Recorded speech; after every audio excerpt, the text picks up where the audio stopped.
జాతీయ సమగ్రత పేరుతో జనసేనాని ఢిల్లీ టూర్ వెనుకున్న అసలు స్కెచ్ ఏంటి, ఆలోచన ఏంటి? పవన్ కళ్యాణ్ జాతీయ రాజకీయాల్లోకి గ్రాండ్ గా ఎంట్రీ ఇచ్చిన ముహూర్తంగా ఈ మీటింగ్ ను చూడొచ్చా, లేకపోతే పవన్ ను అడ్డం పెట్టుకొని బీజేపీ నడిపిస్తున్న హిడెన్ ఎజెండా అనుకోవాలా? 21 మంది ఎమ్మెల్యేలు, 3 ఎంపీలతో 100% స్ట్రైక్ రేట్ సాధించిన జనసేన 20 లక్షల సభ్యులతో ఉరకలెత్తుతోంది. ఇదే జోష్లో ఢిల్లీ వేదికగా సేనా ప్రస్థానం జాతీయ సమైక్యత కోసం అంటూ కర్ణాటక, తమిళనాడు, కేరళ నేతలకు పార్టీ కండువాలు కప్పేశారు. ఇక్కడ వరకు బానే ఉంది. పవన్ కళ్యాణ్ ను ఢిల్లీలో ప్రవేశపెట్టింది ఆ బీజేపీ పెద్దలే అనేది ఒక ఓపెన్ సీక్రెట్. అయితే ఇక్కడే ఒక ట్విస్ట్ ఉంది. ఒక డిప్యూటీ సీఎం గా ఏపీలో ఆయన ఎంతవరకు న్యాయం చేయగలుగుతున్నారు, ఇక ఢిల్లీ రాజకీయాల్లో ఏం చేయాలనుకుంటున్నారు, చేయగలుగుతారు? ఇవి రెండు మనలాంటి వాళ్ళ నుంచి ఎదురవుతున్నటువంటి ప్రశ్నలు.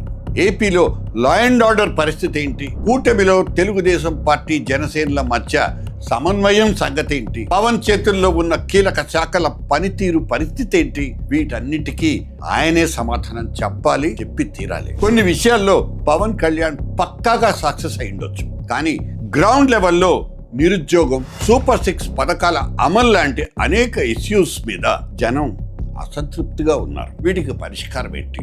3 పార్టీల ఉమ్మడి ప్రభుత్వ వైఫల్యాల గురించి, కూటమి భాగస్వాముల మధ్య అంతర్గత వ్యవహారాల గురించి పక్కన పెట్టేద్దాం. జనసేన క్యాడర్ నుంచే అధినేతకు సవాళ్లు ఎదురవుతున్నాయి కదా, వాటి సంగతి ఏంటి? కింది స్థాయి క్యాడర్ కు పదవుల పంపిణీ లాంటి అంశాల్లో అసంతృప్తి మామూలుగానే రాజుకుంటూ ఉంటుంది.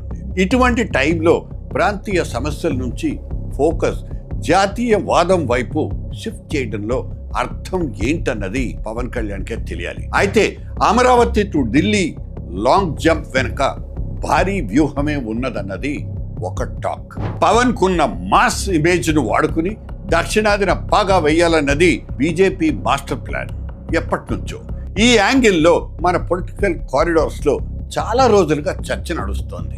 రీజన్ పెద్దదైతేనేంటి, పవన్ కళ్యాణ్ బీజేపీ పెద్దలకు ముద్దొస్తున్నాడు, అందుకే చాకరెక్కించుకుంటున్నారు. బీజేపీ హైకమాండ్ డైరెక్షన్ లోనే జనసేన ఢిల్లీ సభ హడావిడి మొదలైందనే టాక్ ఉంది. ఇక మావాడు నేషనల్ లీడర్ అంటూ సోషల్ మీడియాలో జనసేన ఫ్యాన్స్ ట్రెండ్ చేస్తూనే ఉన్నారు. అయితే సామాన్యుడి ఆలోచన మాత్రం ఎప్పుడూ భిన్నంగానే ఉంటుంది. ఏపీకి కేంద్రం నుంచి రావాల్సిన నిధుల గురించి అడిగేవాళ్ళు కొందరు, పెండింగ్ ప్రాజెక్టులు ఏమయ్యాయంటూ నిలదీసేవాళ్ళు ఇంకొంతమంది, విశాఖ స్టీల్ ప్లాంట్ ప్రైవేటీకరణను ఆపలేరా అంటూ ఆవేదన చెందేవాళ్ళు కొందరైతే, ప్రత్యేక హోదా హామీని ఎందుకు అటకెక్కించేశారని ఆందోళన చెందుతున్న వాళ్ళు ఇంకొంతమంది. ఏపీ తరఫున పవన్ కళ్యాణ్ తక్షణం దృష్టి సారించాల్సిన అసలు పాయింట్స్ ఇవి. కానీ ఢిల్లీ సభలో ఆయన ఇవేమీ మాట్లాడినట్టు లేదు. ఆయన ఎజెండా మొత్తం కేవలం 2 పదాల చుట్టూనే తిరుగుతోంది: హిందుత్వం, సనాతన ధర్మం. ఇప్పుడు ఒక రాష్ట్రం నుంచి ఒక దేశం స్థాయి నాయకుడిగా ఎలివేట్ అవ్వాలనుకుంటున్నారు కదా, అందుకేనేమో జాతీయవాదం అనే కొత్త యాంగిల్ జత చేసుకున్నారు పవన్ కళ్యాణ్. ఇక ఆయన జాతీయ స్థాయి నాయకుడిగా ఎదిగితే ఎవరికి అభ్యంతరం ఉండదు, లేదు కూడా. జాతీయ నాయకులతో సత్సంబంధాలు ఆంధ్రప్రదేశ్ అభివృద్ధికి ప్లస్ అవుతాయని జనసేన వర్గాలు బలంగా నమ్ముతున్నాయి. మరోవైపు ఢిల్లీ పెద్దలకు తలొగ్గితే ఆంధ్రప్రదేశ్ ప్రాంతీయ ప్రయోజనాలు ఏమవుతాయోనన్న భయం కూడా లేకపోలేదు. ఇంతకీ పవన్ కళ్యాణ్ జాతీయ స్థాయిలో ఎటువంటి పాత్ర పోషించాలనుకుంటున్నారనేది ఒక క్వశ్చన్. చంద్రబాబు వారసుడైన నారా లోకేష్ కు ఏపీలో గ్రౌండ్ క్లియర్ చేయడానికి పవన్ ను ఢిల్లీకి పంపించే ప్లాన్ నడుస్తోందా?